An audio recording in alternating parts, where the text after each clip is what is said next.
Boa tarde, pessoal. Nós estamos começando um ano letivo. Primeiramente, eu vou me apresentar. Eu me chamo Ronaldo Fiorilo da Rocha. Vou ficar com vocês no trabalho remoto, né, com conteúdo de ciências. Tá legal? Nós não temos ainda a previsão do retorno da aula presencial, então eu estarei preparando as aulas, editando. Peço aí até desculpa a vocês alguma falha que eu possa vir a ter, porque a gente também está aprendendo durante esse período da pandemia aí, tá bom? Eu sei que é difícil para todos, tanto para vocês como alunos, tanto para nós professores. Em especial, eu diria eu, Ronaldo, porque eu não nasci na era da internet, e com todos os desafios impostos pela pandemia, a gente está tendo que se reinventar a cada momento, tá? Eu só queria relembrar aí com vocês, então, passando rapidamente, o que vocês estudaram no sexto ano? Vocês estudaram a Terra, né? A biosfera, chegaram a estudar o solo, a litosfera, depois estudar a água, a hidrosfera, a atmosfera, né? Pegar um pouquinho ali de ecologia, as relações ecológicas entre os seres vivos e acredito que tenham finalizado com o universo, né? Isso aí pode variar de turma para turma. Eu gosto de iniciar da seguinte maneira: qual que é o nosso objeto de estudo este ano? Eu colocaria como uma única frase aí: o estudo dos seres vivos. O estudo dos seres vivos envolve uma gama enorme de seres vivos. Nós estamos vivendo aí um surto, né? Não digo surto, estamos vivendo uma pandemia, né, de Covid-19, em que o mundo tem sofrido bastante e até agora estamos na luta para imunizar toda a população brasileira. Então, nós vamos estudar os seres vivos, por exemplo, os vírus, as bactérias, os fungos, os protozoários. Esses seres vivos que eu mencionei para vocês, geralmente são seres o quê? Unicelulares, formados por uma única célula ou não celulares, não tem células, que é o caso do vírus. Mas isso aí é assunto que nós vamos tratar ao longo das nossas aulas aí, tá? Eu vou partir da nossa apostila, que eu acredito que vocês têm a apostila, está na unidade 1, no caderno 1, né, o capítulo 1, as interações entre seres vivos. Então, nada melhor do que começar a estudar os seres vivos, visualizando, vendo a forma como eles se comportam, né? Como que eles se interagem entre si, tá bom?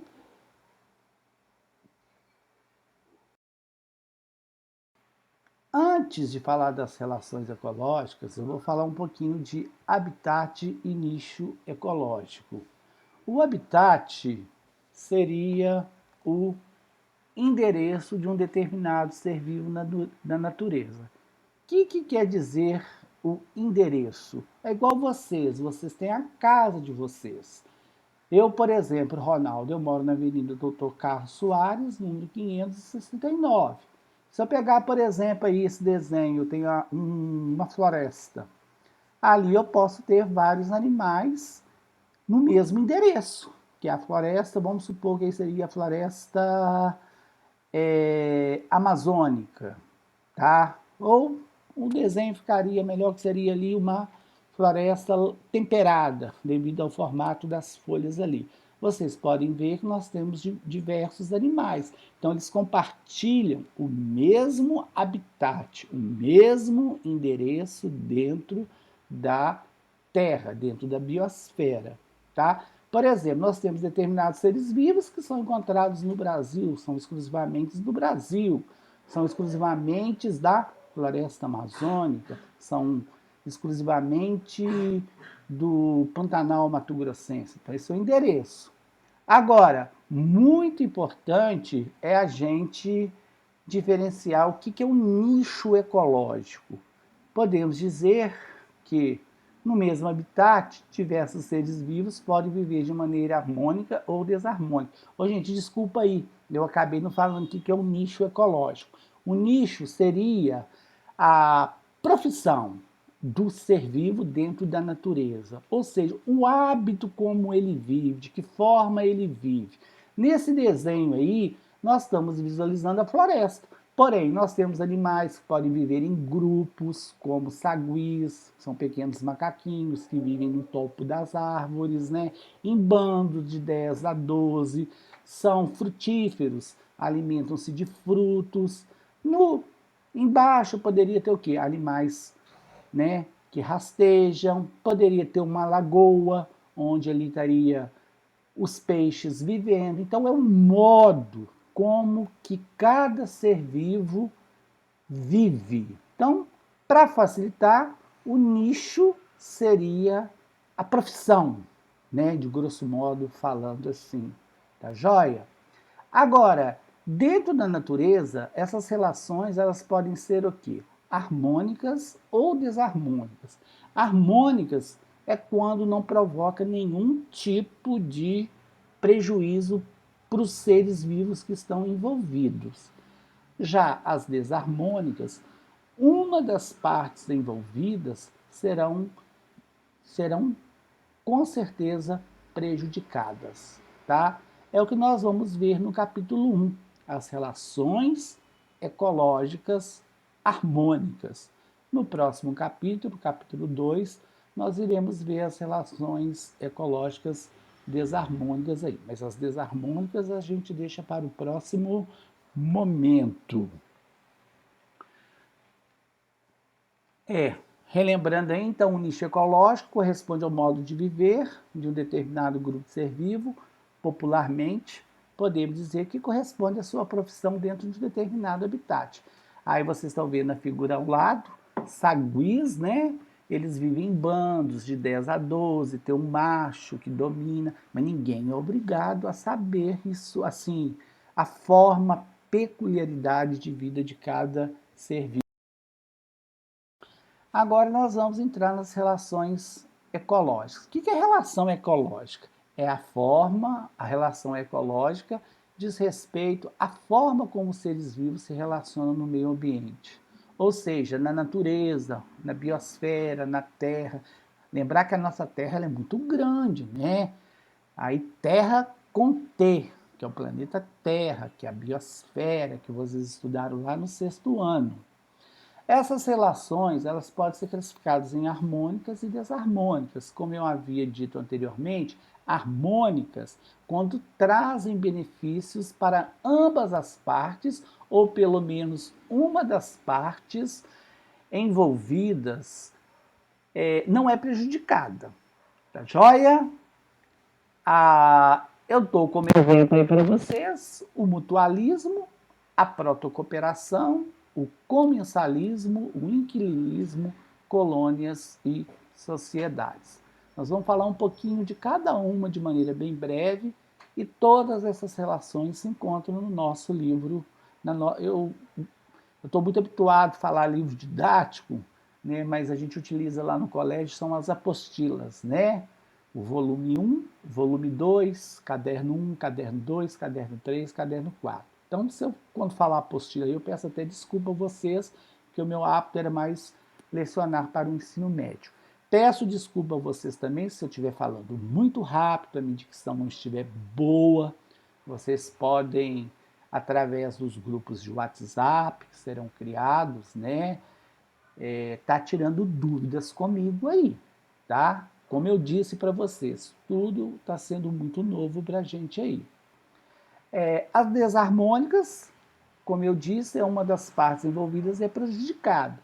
Na maioria das vezes, não ocorre a morte, pois o ser vivo a ser beneficiado também poderá morrer. Então, nós vamos ver isso lá no capítulo 2, tá? Por enquanto, nós vamos ficar preocupados somente com as relações ecológicas entre seres vivos que trazem harmonia, não trazem prejuízos, tá? Exemplos de desarmônicas aí, nós temos a predação, o parasitismo, a competição e etc., outras coisas mais. O mutualismo, gente. O mutualismo é a relação em que ambas as partes são beneficiadas, tá? Ambas as partes são beneficiadas. Eu vou reiterar aí que tem que se tomar cuidado que ela pode ser confundida com mutualismo obrigatório ou simbiose, em que a existência de um depende da do outro, tá? Também vou voltar lá em cima, que eu falei em que ambas as partes são beneficiadas, né? Ambas, todas as duas podem ser beneficiadas, mas também apenas uma pode ser beneficiada desde que a outra não traga prejuízo, tá? Ela não prejudique, tá? Dou exemplo para vocês, bactérias no rumen. Rumen é o estômago do boi. Vou dar um exemplo para vocês. O estômago do boi, ele é dividido em 4 câmeras, mas vocês não precisam gravar as 4 câmeras não, tá? Então lá no rumen nós temos umas bactérias, né? Que é o boi, do que o boi alimenta praticamente, naturalmente? Ele se alimenta de capim, né? O capim tem a celulose. A celulose, ela não é digerida. Senão nós, seres humanos, iríamos comer capim, né? Estaria resolvida a questão da fome no mundo, né?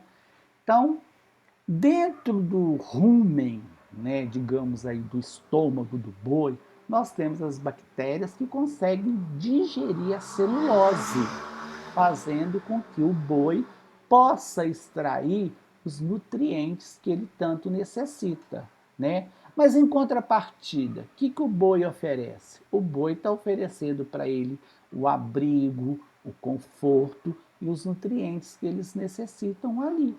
Eu diria que é uma relação ecológica, é um mutualismo, ao mesmo tempo ele é obrigatório. Por quê?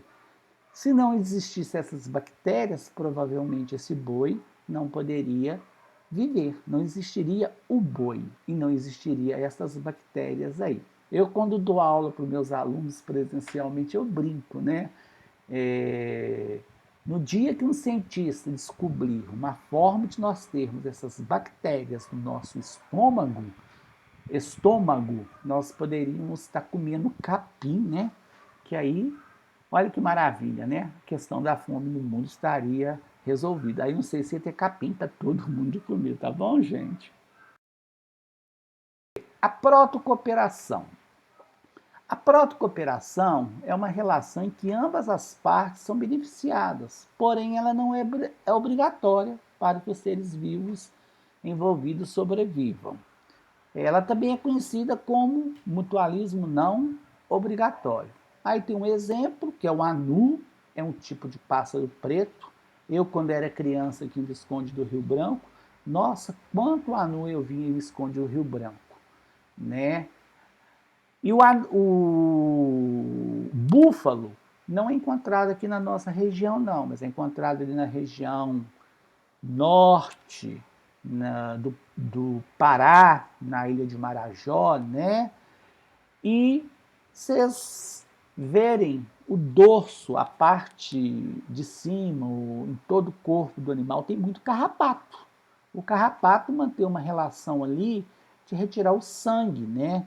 Do boi, ele é um parasita. Agora, se o anu não existisse, a relação se manteria. Porém, é uma relação benéfica porque, ao se alimentar dos carrapatos, né, fazer um predatismo, predar, comer os carrapatos, você está auxiliando a população de búfalos, né? Não só de um, mas de vários búfalos aí. Então é um exemplo muito típico de protocooperação. Nós temos diversos outros tipos de protocooperações que depois, para frente, né, passando o capítulo 1, capítulo 2, eu vou pedir que vocês façam uma pesquisa envolvendo outras relações. Tá? Agora nós temos o comensalismo. O comensalismo é uma relação ecológica em que uma das partes envolvidas é beneficiada, sem que haja prejuízo para essa parte. Como exemplo, por exemplo, nós temos restos de alimentos que caem da boca de tubarões e alimentam pequenos peixes. Esses peixes são chamados de peixe rêmora. Ou, né, ao cair esses restos de alimentos, ao cair esses restos de alimento, esses peixes se alimentam. Observe, está fazendo algum mal para o tubarão? Não, de forma alguma, mas eles estão sendo beneficiados. Observe então que uma das partes está sendo beneficiada, a outra não. Então, é uma relação harmônica. Outro exemplo que nós temos aí seria leões que são aproveitados, os leões que são aproveitados por aborto. Ele ficou mal colocado. Leões, por exemplo, eles pegaram uma zebra, né? Matou a zebra, comeu, largou ali os restos da zebra. Vem abutres para poder aproveitar os restos daquele animal. É uma relação ecológica também em que quem sai beneficiado aí no caso? Os abutres, né? Que precisam deste alimento. Mas está prejudicando os leões? Não. Daí o nome de relação de comensalismo, tá bom? Para poder finalizar, nós vamos ver uma outra relação chamada de inquilinismo. O próprio nome ele é muito sugestivo, ele vem de inquilino, né? Muitas das vezes, o inquilinismo é confundido com epifitismo. Por que epifitismo? Epifitismo vem de uns vegetais chamados epífitas, as bromélias, que são vendidas no comércio, são bonitas, embelezam as nossas casas, né? E ela só aproveita do tronco da árvore para poder pegar, para poder absorver melhor a intensidade luminosa, a umidade. As raízes não penetram nessa árvore para poder prejudicar ela não. Então não traz nenhum prejuízo. E muitas das vezes o inquilinismo ele pode ser confundido, né, ou confundida com parasitismo, como veremos no capítulo 2 da próxima aula aí. Tá joia? Eu acredito que foi bastante informações para vocês nessa primeira aula. Não sei se eu falei demasiadamente rápido, tá legal? Mas se eu fui rápido, vocês podem se manifestar, que eu vou tentar diminuir aí, tá joia? Aí eu citei para vocês os exemplos, vocês estão vendo as bromélias desse primeiro desenho, lindas, embaixo as orquídeas maravilhosas, né? Então, pelo contrário, ela não é igual à erva do passarinho que fixa as raízes sugadoras e retira o alimento, a seiva do vegetal aí. Eu estou deixando aí para vocês até a próxima aula. Um forte abraço. Espero que vocês possam ter compreendido. Tá legal? Vou deixar uma sugestão aqui para vocês, algumas recomendações. Ao pegar o livro didático, desculpa, a apostila de vocês, vocês vão ler com muita calma, né? Ler as páginas 170 a 175, a unidade 1 do capítulo 1 do caderno 1. Lembrando para vocês que a leitura reforça os conteúdos aprendidos. Queria pedir a vocês que na página 170 da abertura da unidade, nós temos 3 perguntas. Eu queria que vocês copiassem essas 3 perguntas, observassem as 3 perguntas e respondessem elas no caderno, tá? E na página 171, nós temos 3 perguntas. Aí, depois de ter feito depois de ter assistido essa aula, depois de ter feito a leitura do texto, eu acho que vocês vão ter condições de estar resolvendo essas atividades aí, tá? Espero que vocês tenham gostado nesse primeiro momento. como eu falei com vocês, o ensino remoto está sendo muito difícil, não só para vocês, como para nós professores também. Nesse primeiro momento, eu não vou marcar atividades para vocês do livro, tá? Vou deixar para a próxima aula. Aí acredito que vocês já vão estar com as apostilas na mão. Aí nós iremos fazer essa correção juntos, tá certo? Um forte abraço, fiquem com Deus, tenham uma ótima semana.